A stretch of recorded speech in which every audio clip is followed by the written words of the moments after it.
Buenas noches. Mi nombre es Elizabeth Adeline López Ramírez y hoy hablaremos sobre la reforma agraria en tres ámbitos: social, político y económico. La reforma agraria en el Perú se destacó como una de las más radicales en América del Sur. Las condiciones que propiciaron su ejecución surgieron entre los años de 1550 y 1960, de las cuales fueron diversas. A. Se produjo un incremento significativo en la migración de la población rural hacia las ciudades, lo que generó entre las clases adineradas urbanas el temor de la formación del cinturón de pobreza alrededor de las principales ciudades. B.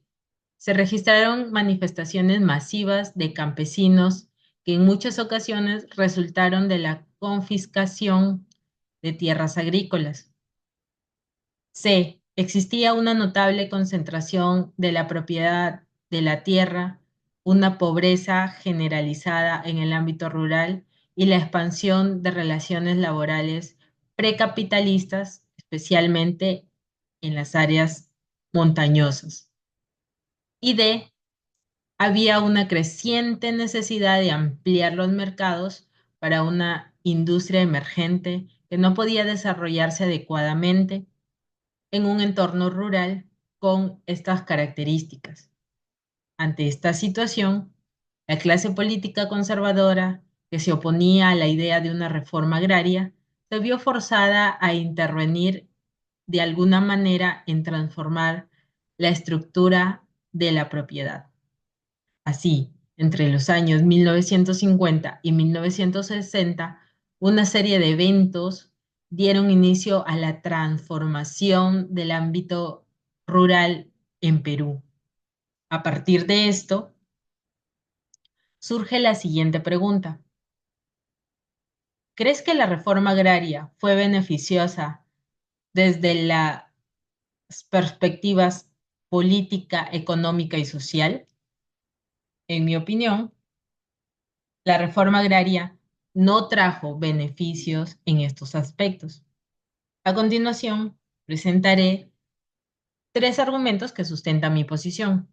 En primer lugar, considero que la reforma agraria no resultó ventajosa desde el aspecto económico, ya que provocó la descapitalización del sector agrícola, lo que conllevó a la pérdida de infraestructura, maquinaria y conocimientos empresariales acumulados. La agricultura y la ganadería experimentaron un retroceso y no se resolvió el problema de la pobreza rural, que aún persiste actualmente, con un 72,5% de la población rural en condiciones de pobreza y un 40,3% en pobreza extrema. Además, existió una falta de coherencia en el modelo económico que por un lado redistribuía tierras, mientras que por otro subsidiaba las importaciones de alimentos que afectaban los precios de los productos ofrecidos por los beneficiarios de la reforma agraria, según Eguren del 2022. En segundo lugar, argumentar que la reforma agraria fue desfavorable desde la perspectiva política es válido, ya que destacó la creación de un movimiento político regional que buscaba atender las demandas de los campesinos, impulsado por los propios campesinos. Sin embargo, este movimiento se fragmentaba cada vez que intentaban avanzar, reflejando así las múltiples luchas políticas a lo largo de las décadas.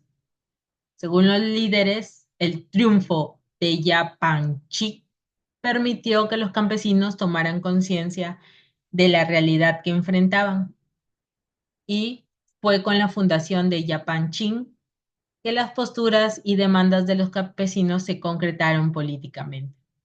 En tercer lugar, sostengo que la reforma agraria no fue beneficiosa desde el aspecto social, ya que contribuyó a la perpetuación de los altos niveles de pobreza, una marcada desigualdad social y pésimas condiciones de vida en las áreas rurales, además de un subdesarrollo crónico.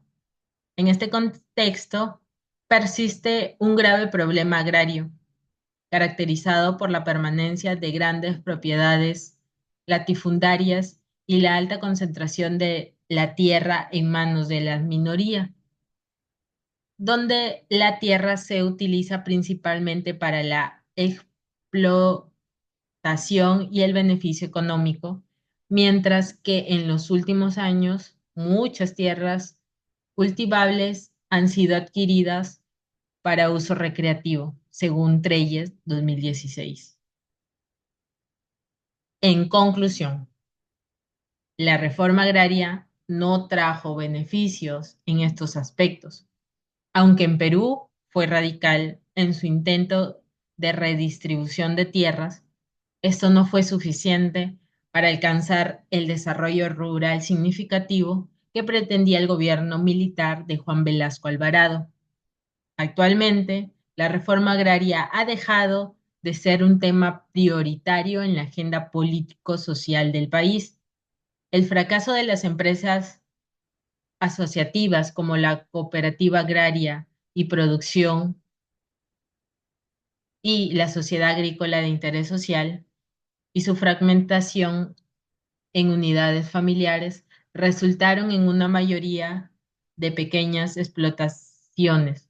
Sin embargo, el Estado no ha realizado esfuerzos significativos para abordar este asunto en el contexto de la liberación del mercado. Eso es todo. Adiós.